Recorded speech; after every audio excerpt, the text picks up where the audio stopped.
What's up, y'all? Let's get into these hot topics. Hot topics. Hot topics.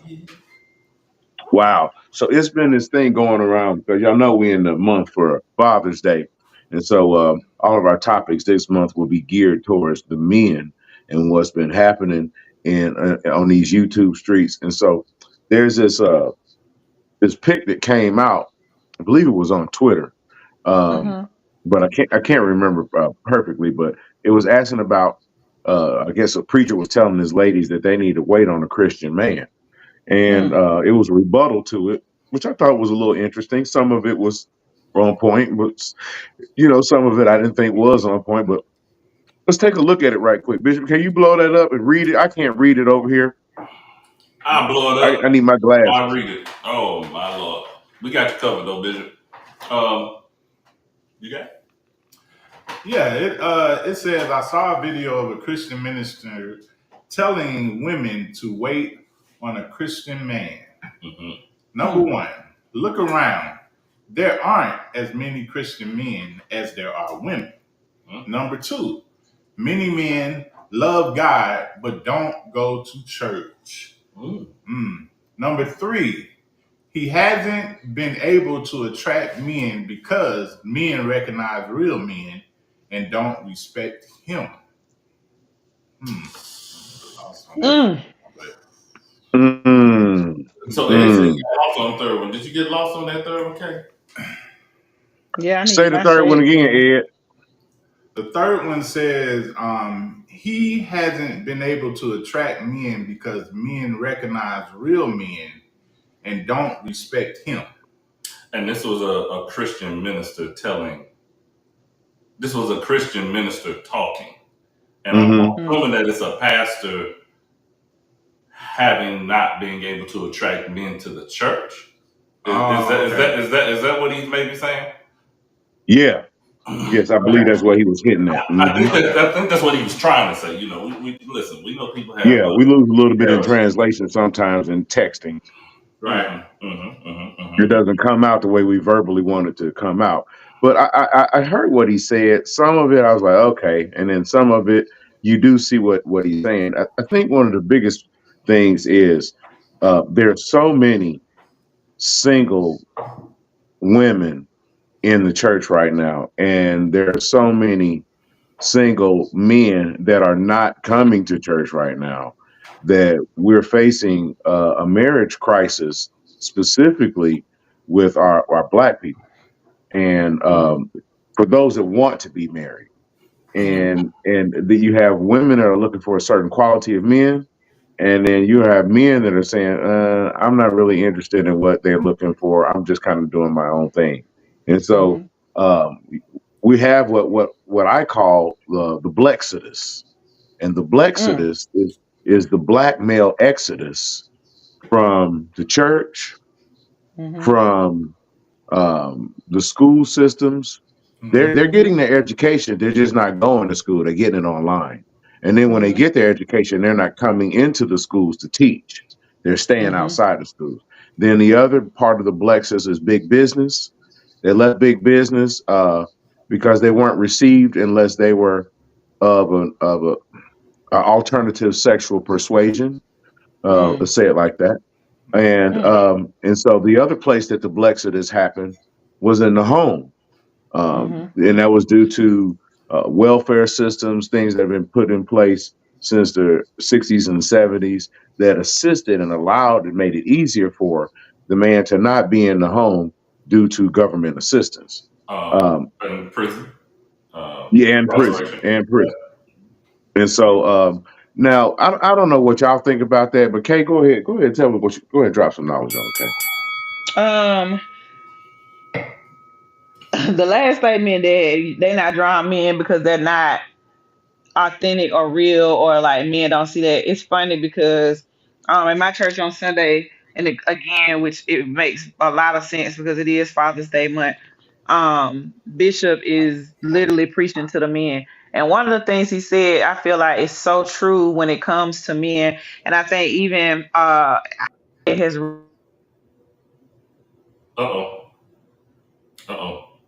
Did we lose it? I think we lost her there. But Ed, go ahead and pick up on it. What do you think about Hold on. what he's saying about? She back. Just Saying, that fast. We, yeah, we, we lost you. yeah, it was because somebody called. Thank God I got my watch on. I just sent them to the Yes. Yeah. voicemail. But anyway, I was basically saying like Bishop was preaching about it, and I was making a point like Ed, who didn't grow up with his father, and that was one of the things that Bishop was speaking about.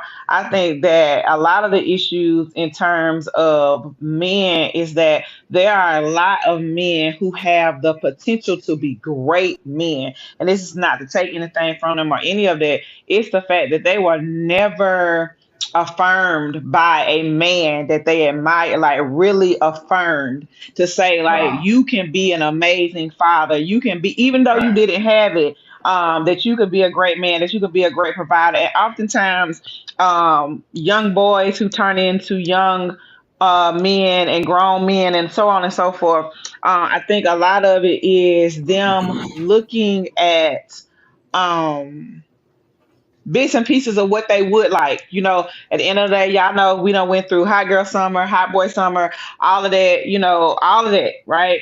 And I think people are, I don't even want to say settle as the word, but I want to say something to the effect of like, folks be wanting to be outside and they're assuming that they're going to miss something. And I just think that it's because nobody really taught them the value and the gift of having a partner, like having a wife that's really on your team, like all of those different things. And so when it comes to the church, just kind of speaking into that, I think that for women, church, God, that's been our run to go to, right? Like when everything goes, like we trust God, and that's not to say that men don't believe, but it is more so on the side of women. Like we are able to go in churches and we feel a level of village and connection and family and all of those things. And I think for as somebody who's been a single parent, I think that looking for that unity and support that you may or may not get from your family, people that you can fellowship with on, a weekly basis, like all of those different things. I don't think that they necessarily have that from men. Because if you think about y'all, like when we was growing up, how you seen all the quartets and all that, you don't see that in church no more. Cause them men is too old to be standing up there, or they've gone on to glory. Like nobody is doing that. You know what I'm saying? It's just the truth. So I definitely have some agreement with what he was saying, because I do think it takes a certain type of man to draw men, and then I feel like some of the men who have the potential of doing it, for lack of a better way, are not necessarily as secure as they need to be able to bring them, not because they don't have the ability to be, but again, going back to just not having been affirmed by somebody to make them feel comfortable. There's a different level of maturity and self work that has to be done to kind of be in that place, because y'all can be honest, there's a lot of pastors and leaders. I'll say this, pastors, because I think that there's a difference between a pastor and a leader, even though that people try to oftentimes like put them together. But it's something, and I was listening to somebody who I don't listen to very often. Not nothing wrong with him. I ain't even gonna say his name, but that he was saying. Oh no, I heard this from somebody else. Okay, I can't say this person. So I was listening to T.K. Kirkland. I thought it was this pastor that I just don't want to give no extra shine to. He's shine enough. But he said everybody walk around talking about they want to be a boss, but nobody want to be a leader, and nobody wants to be accountable That's good. for. Yeah, nobody wants to be accountable for leading our people into a better place, because you can boss up all day long, but if you're not helping to affect change, really, I Yeah. mean, what are you doing? What are you? Yeah. What are you doing? Yeah. So yeah, I just feel I like I said, I'm in agreement. I think that it's a sad truth that that's what's been going on. But I will say this, just kind of as a caveat to that, finding a saved man or a man in the church, no shade, I ain't looking there. And the only reason I say that is because if I keep it a buck, they is running through whoever they can in the church. They ain't got no thoughts, qualms, not none of that. And I feel like whoever looking for me is looking for me, not trying to see who else can fit there. That's just my opinion. All right. Well, we lost Joseph. However, we do have Ed here, and Ed is here to present his point of view. Yeah, so I mean, looking at the first thing he says, look around, there aren't as many Christian men. Well, first thing, before I even respond to the first comment, I want to say we're in a dangerous dispensation of time in Absolutely. the world today because men are not in their place. Men are very displaced. And if it don't apply to you, then it don't apply to you.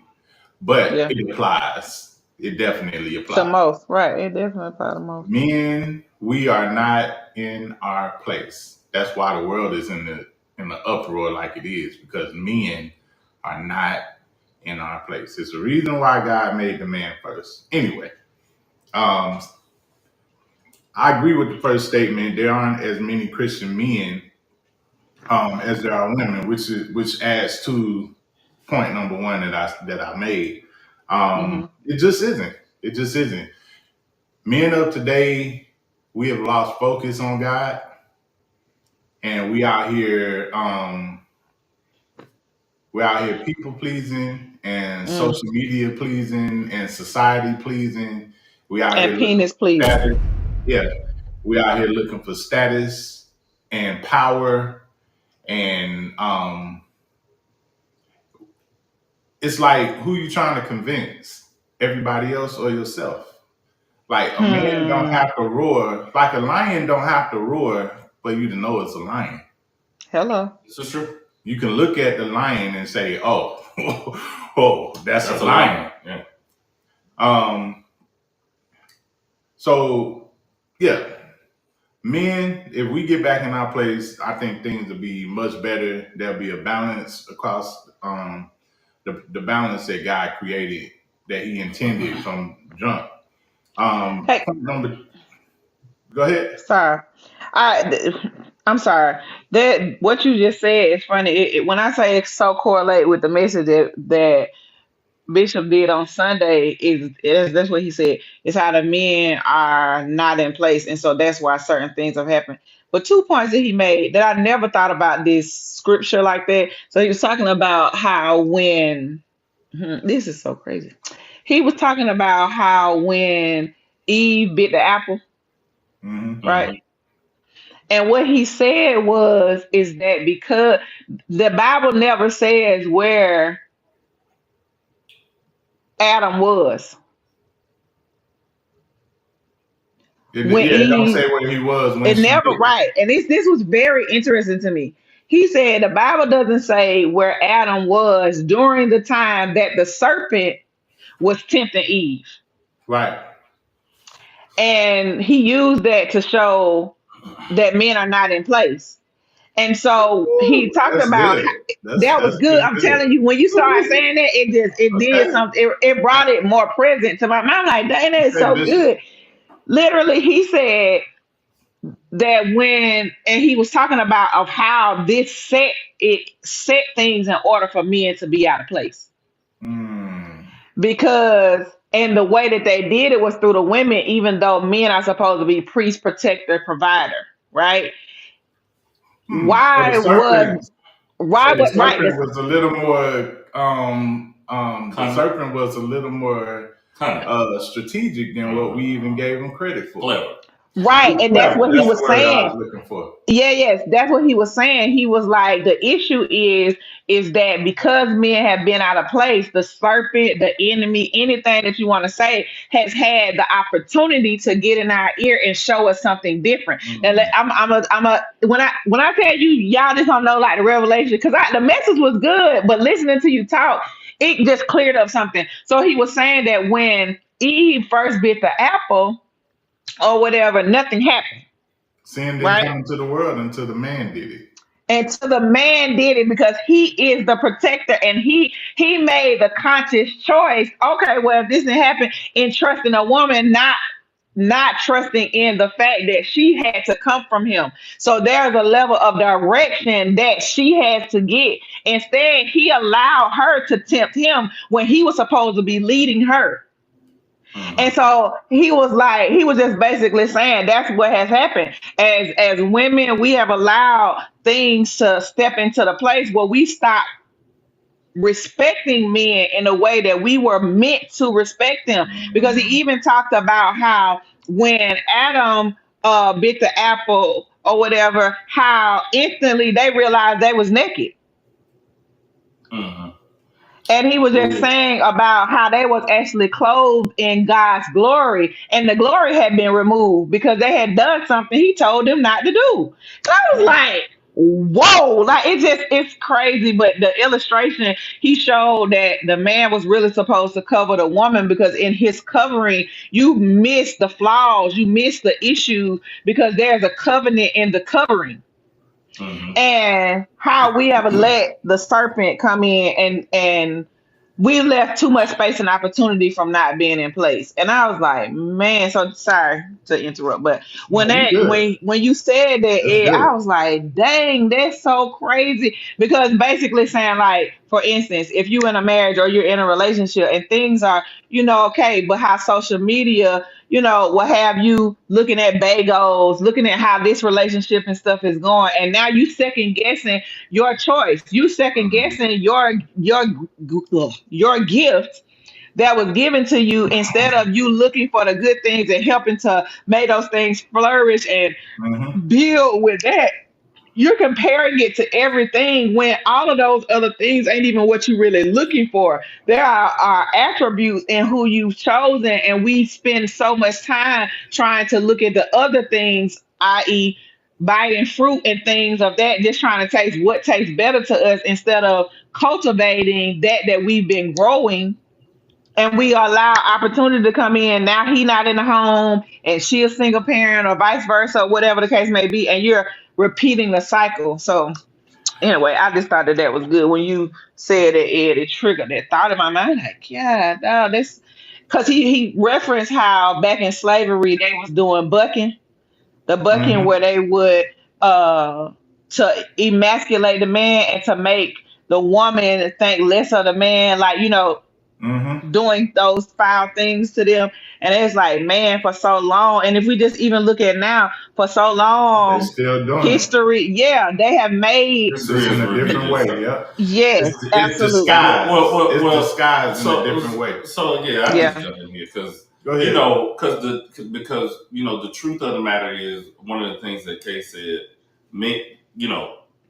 what we all have agreed is that men have been out of place. Yeah. Right. And and another thing that I think we all can agree on is that in men being out of place, the women have in turn lost respect. Absolutely. For a number of reasons, right? Absolutely. Because truth of the matter is, as the man, we're supposed to be, again, the priest, the protector, the provider, right? Absolutely. Right. We are the ones that's providing leadership, the one that's providing discipline, the one that's providing direction. And if you're not providing direction as a man, if you're not disciplined as a man, whether that's discipline in how you have your house structured, discipline in how you work, discipline in how often you're going to go to work, and how diligent you are at working, how diligent you are at providing, how diligent you are in your spiritual walk, how diligent you are when it comes to the discipline, and the adults know what I'm talking about. If you can't have that discipline, then you're not ready to be anybody's man or anybody's husband. Right. Because without that discipline, a woman will have you going every which way. Absolutely. And then it doesn't matter whether she loves you or not, because she very well may love you, but because you're not disciplined in how you present yourself, you're not disciplined in how you run your household.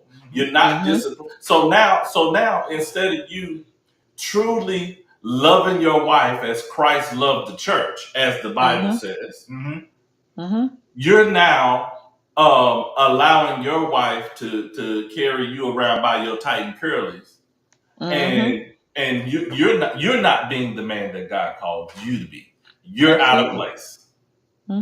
You're out of place. And in you being out of place, you're not able. Who you gonna minister to? Who you gonna reach? You can't even reach your family. You can't even reach your woman because your woman don't even respect you because you don't even have sense enough to say no when it's time to say no.